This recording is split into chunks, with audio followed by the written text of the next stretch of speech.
obviously, Kraai hasn't figured his life out over here. Where is this? ChessDojo. Here. Okay. There's David's game. We're going to come back to that in a little bit. First up, though, we have that game, by the way, will probably start. It already started, but they put a streaming delay for the cheaters out there. So it'll start soon. Our show today is pretty short, surprisingly short, actually. Normally we get about sometimes 20 some. That's why I switched it up. But today we just have 1, 2, 3, 4, 5. So pretty quick show, and then we'll go to David's game. So first up we have Gergely. No, excuse me, Gergely we did yesterday. We have Juan, and Juan says, short stay on this cohort, just consolidate the improvements I've been carrying from my previous graduation. Already had the Lichess Classic rating, but wanted to make sure it was stable. Now likely reaching a cohort that will require more deep and sweat work. So Juan, as you can see, has progressed nicely over here. Ooh, and I blew it. I'm gonna do a correctamundo. Hold on. Jesse's gonna do a correctamundo. He's gonna right click on people. He's gonna right click. He's not the best with the technology, but he's working on it. So here we go. This is Juan. As always, I'm going to be looking at the tactics ratings. So the new tactics ratings will come out for all the under 1,500 players. Oh, soon, dude. Very soon. And cool that he's done the Bulgar mate tests here as well.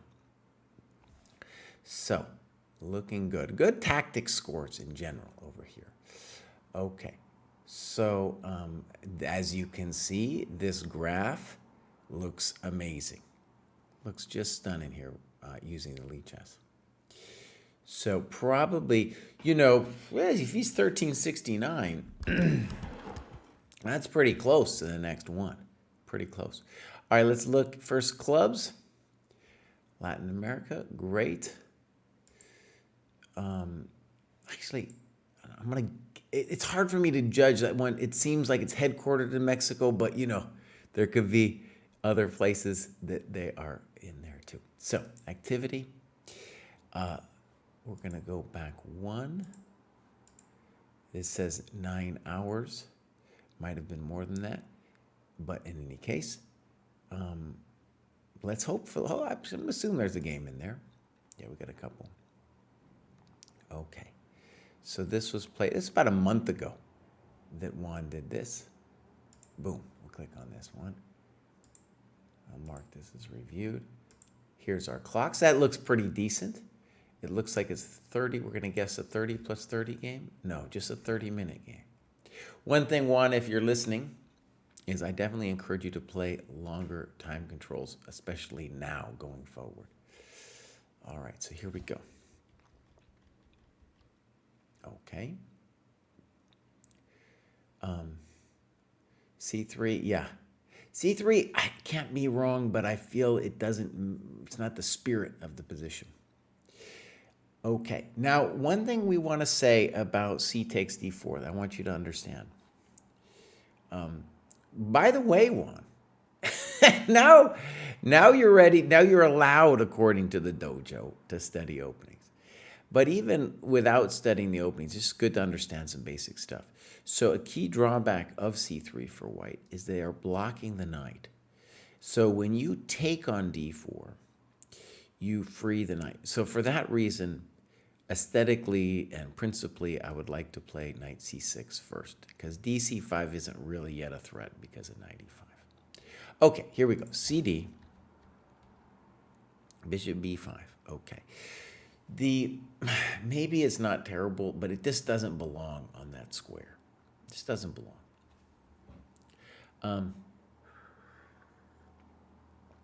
You play the principled bishop F5, and I just want to stress the weenie bishop D7 would be a prudent way to approach the position. Because even though every Karo player's dream is to get it outside of this pawn chain, what we're saying with bishop D7 is that this is misplaced now. And I'm actually threatening knight takes E5. And so let's say knight C3, E6, you could scream at me and be like, Kraai, what have you done? What have you done? But see, this bishop just didn't belong here. And now we're just saying this is good tension for us. Okay, let's look at your move. More ambitious. Boom, boom. A3, poor. Loss of time. So the move that would concern us here is probably queen A4. Also G4 or H4 also look like they're at least fighting moves for white. This is just loss of time. Okay, boom. I'm not worried about bishop G5. A6. Okay, that's weird because now you are enabling him to get a little play going on with bishop C6. Those little clicks were the first sound of David's game going on. We'll just click real quick. C4, C5. David played that very quickly, so he probably prepared or something. A little surprising, actually, because he's been playing the King's Indian. It's a little surprising he played C5. Anyways, Rook C8, and the very simple move Queen D7 makes a lot of sense to me. Yeah, and then we can play A6 and stuff. Now, I want to stress, a key problem for white that white has to understand, it's kind of hard to understand for these people, is that what they're risking is going into a bad French, right? Because our bishop is out. This pawn is weak, right? So I want to keep this structure if I can, and this loses a tempo and gives you the structure, which I'm not, I don't know if I like it, you know. All right, Queen A4, I'm not sure I like that one either, because now that he's got this structure, this square might be useful for our knight. Knight F3 first, you know, there's maybe no rush, but Knight A4 now is also a thought. Queen A4, Queen B6, Knight E2, H6, okay. Bishop H4. Maybe Bishop D2 might be more convincing. G5, frisky.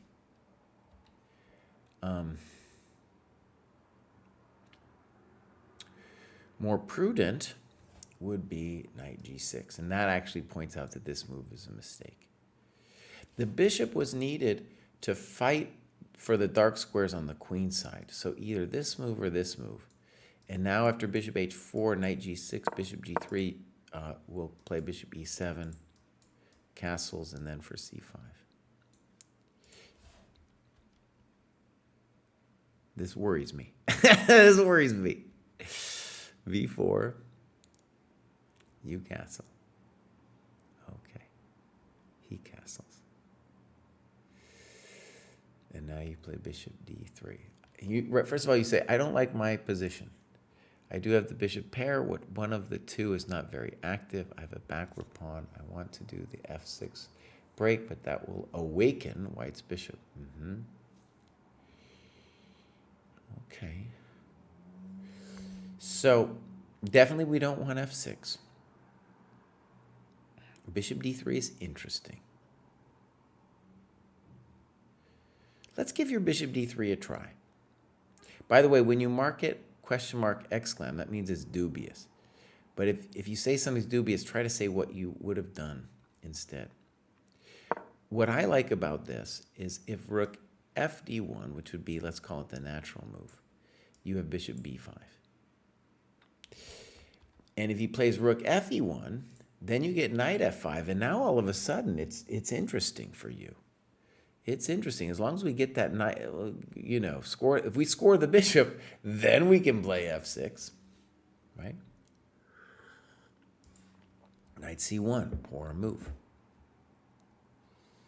And we can definitely talk about taking that pawn.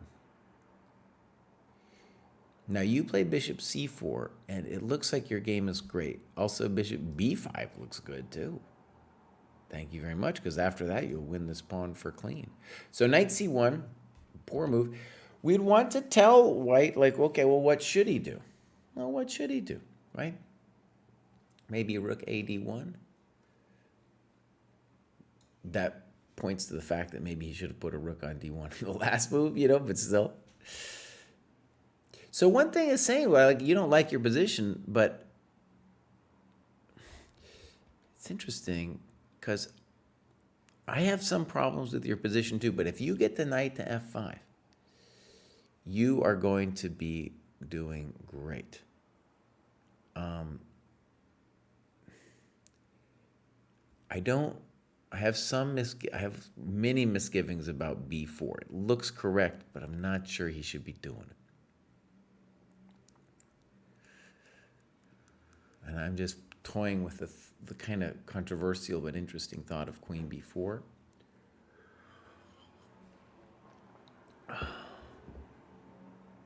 And also, I don't think we want to let him take. We'll let you take. Because see, like here it's a really interesting question. Because the natural castles, maybe you're just doing great. And so maybe moves like f4 or h4 is what he should consider. Because I kind of like I think you're setting him problems after bishop d3. Setting him problems. And this, he fails. He fails. Now you've achieved some things. Now you're doing great. That's just a yard sale now. Okay, you're doing fantastic. Queen d4 looks a lot more sensible to me too. Now he's at least able to create a little drama. Boom. No, he's at least trying to talk to you. All right, so here we go. Knight c2. And I agree that fg5 would be at least the thing that I'd be most scared of. You say thank you very much. You say thank you very much. Now everything's just falling. Oh, everything's falling. Yard sale. Queen g5. Queen d4 looks like a good default move, but your move's fine. Nice move. A great rule of thumb is that we never want to take a pinned piece, right? So that's why we should consider e5. But you are winning this game. Nice move. Check the miserable.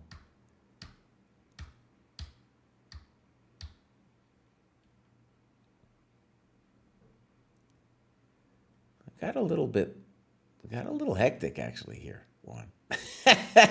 All right, you missed queen f5, I get it. But now it is mostly easy.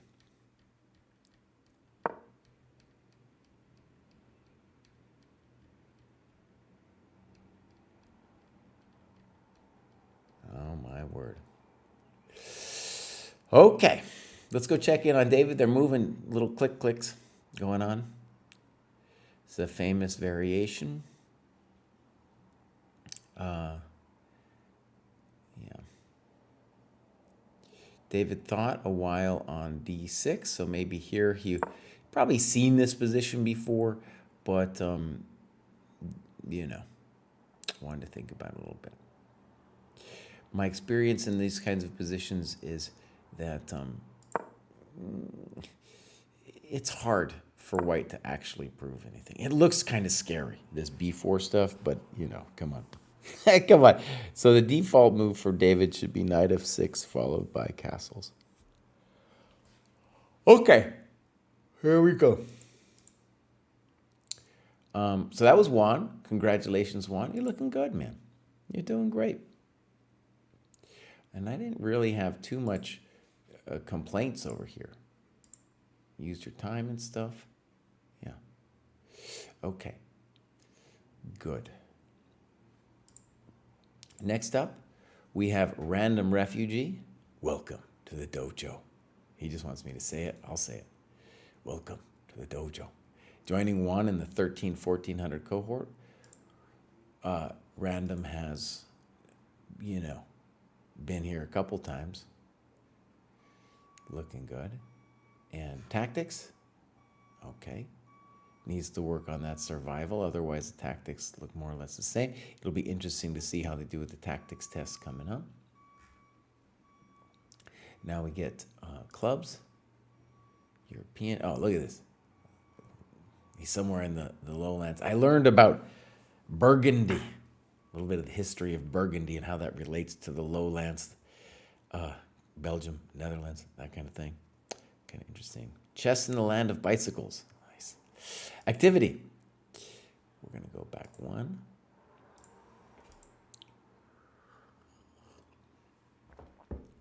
Loads of endgame work. Let's click on that. Okay. So dude is doing it. Silman endgame. Good. And he did his algos. All right. That looks great. And this looks like it's going to be, hopefully we haven't done this one, but this is a nice looking over the board game. Second ever interclub. Okay. So first, I already did this one. So what that means is he hasn't submitted a game since the last time. Yeah. Okay. Well, then it's obvious. Random refugee. Bow. It's time for you to get on with it. You got to give me a new game. Okay. So then next up we have E Young PLC, who has graduated many times. A big worker here. Look at that, dude. Look at that. He's still in the wrong cohort. 1592, Bobs. Yeah. As you can see, this guy's moved up and up and up and up. Look at all these graduation buttons. All right. Now, the tactics rating doesn't conform with this rating, so maybe there's some tactical weakness there. Obviously, the survival thing probably would be a higher number than that. Okay. Clubs. Central Florida. Okay. Oh, nice, dude. Beautiful. Okay. Now, we're going to go back one. Dude did 124 hours, 124 dojo points here. Great macros. Did a little bit of opening. It's now okay for him to do some opening.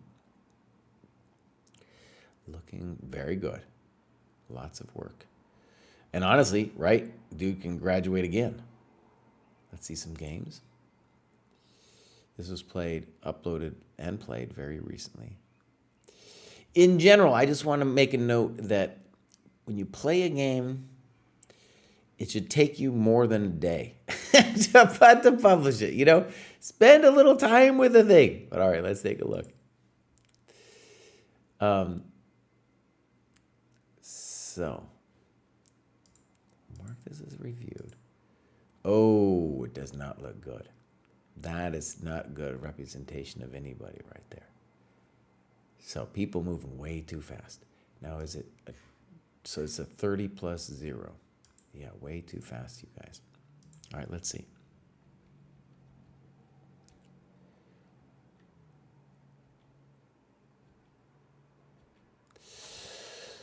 Okay, yeah. This is an interesting position. My understanding is that bishop b5 is the most challenging move here. Very interesting position. Part of the aggressive repertoire. You've transposed back into aggressive repertoire for white. This does not seem correct. Then he plays c4. Interesting. And now you accept an isolated pawn.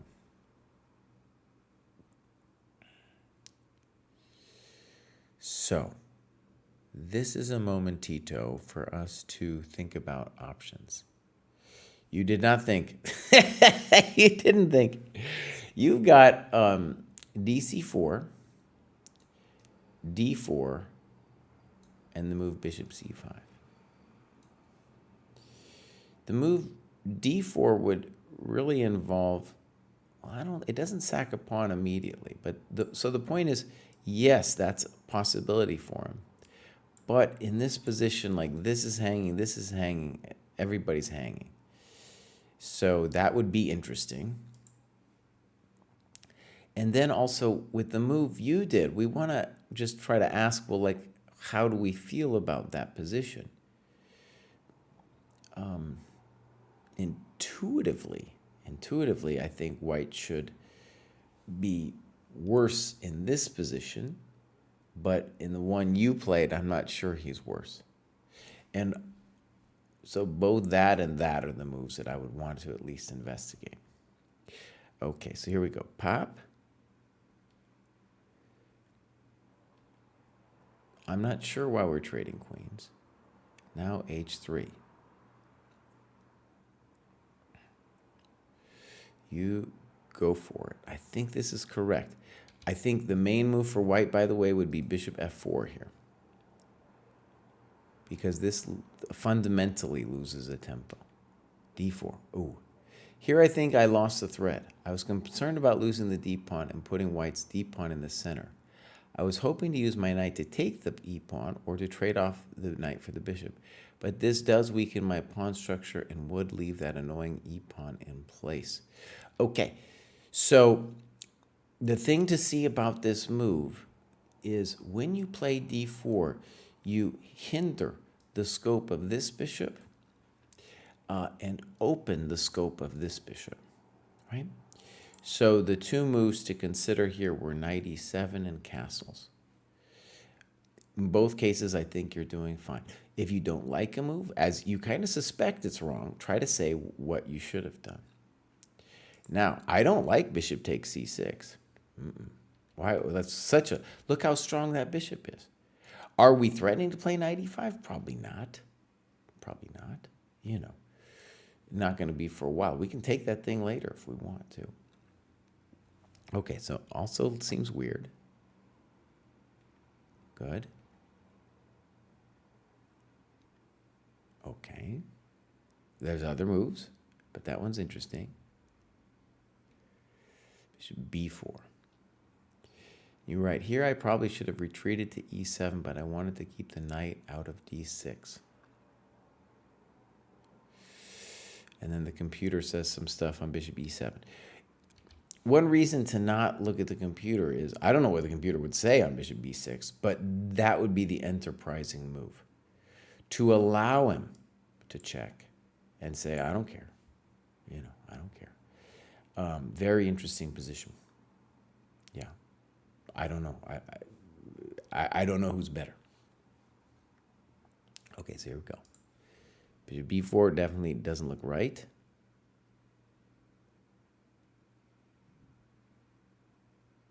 Castles. And the bummer now is on c5, he has a3. No, that's a bummer. All right, so now we're just down a pawn.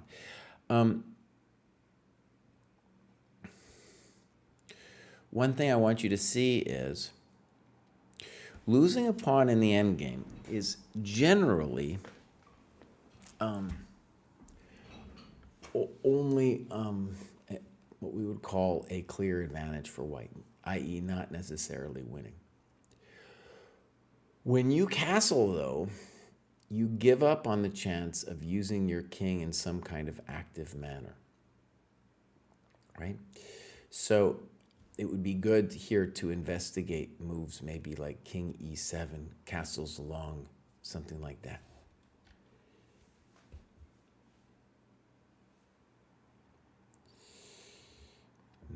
You're probably going to have to play bishop a5 someday anyway. He's obsessed with the square. I don't know if he should be.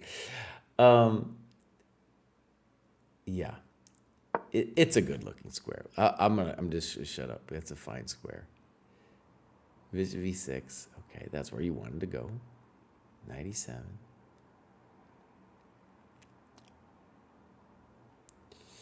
And now you played f6. In the notes, it feels like you're kind of giving up on the position. I think knight g6 should at least be talked about.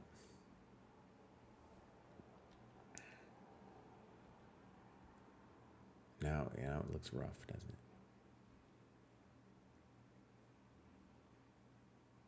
I like the way he played that phase. That was nice.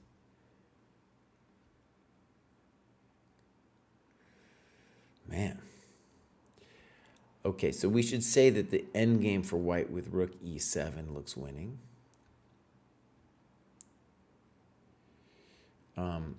And why aren't we playing knight g6 here? Talk about knight g6, right? Now we're really getting wasted. Okay. Here, white unexpectedly resigned. Zoran, what's going on, buddy? So, you know, this points to me a little bit of the randomness of playing online. You know, a lot of times online, people, they got things to do. He's got something to do, you know. I don't know. I don't know if that's a sufficient explanation, but that often happens in these online games. Just in general, a little less serious than the OTB. And so, you know, E Young, think about playing some OTB. I want you to think too, when you're down a pawn, it's just a clear advantage. And so one of the things I'll tell you, personal experience, and other strong players say this, is one of the big differences you'll find as you go up is just the level of resistance after someone gets a shitty position. You know, it's hard. You're like demoralized, yada, yada. But you play someone tough, dude, they're not going to make it easy, right? So after you lose the pawn, it shows in the notes because you're kind of like giving up on the notes, right? But you still, you know, this guy's a chump. He's going to give you check. This guy can't even think. He's moving ta ta ta ta ta. All right. So that's E Young with his great results, and we could graduate now if he wants to. All right. So check in with David. David plays the odd knight h6. It's probably playable. And now his opponent's tanking. And David, unfortunately, spent 10 minutes on the move. And I will say, no bueno. No bueno to think that long on a move. Because the difference in objective value between knight f6 and knight h6, minimal, right? So the idea of knight h6 is really to put this bad boy here and claim that the d4 squares is ours. You know, the problem with that knight is it's not going to be that great on that square, especially if white plays for e3. Maybe David's going to be dreaming about some fancy f5 stuff, you know. Well, we'll see. Okay, so next up, we got Dick Chino. Maybe this is a performative graduation. Let's check it out. So 1561, graduated already before. Hasn't done any of the tactics stuff. Got a USCF rating that's substantially lower. See, that's pretty common. Clubs, no. Activity, hasn't done that much. Games, no. So actually, you know, one of the things I will say is as we go up the ladder, we got a number of like the higher rated players who are just kind of hanging around the dojo and haven't committed to it. And there's two things that I think are going on there. One, this is the most important. When you have already invested a significant amount of your identity into chess and chess improvement, as anyone has who's at this rating, it will be more difficult for you to start the process of analyzing your games, which is kind of the heart of the dojo, right? Because it's so soul-crushing to see your mistakes, right? Also, these players kind of already probably have their chess habits, you know, and the dojo, if they're going to do it, they would have to be like, okay, dojo, I surrender. I surrender to the program. And then these guys have their own notions and blah, blah, blah. And so a lot of times they're just hanging out. Anyways, Dick Chino, you could do it however you want. But from my perspective, putting in a game would be a great first step. All right, next up, we have Half Vulcan. Here we go. This is Half Vulcan's first graduation. 1605, looking good. I'm going to give him a follow. Joined in October last year. Tactics hasn't done the tests yet, but this looks consonant with their rating. USCF also a little lower. Okay, clubs. Adult improver, activity. And we'll go down. 329 hours. And mostly of non-dojo work. Now, remember my speech that I just gave. Uh-oh. Ambulance, dude. Ambulance. Oh, geez, man. They're going to come through. I could tell. I could hear from a mile away. It's coming strong. Let's look at David's game. I'm going to turn it off. It's going to get real loud in a second.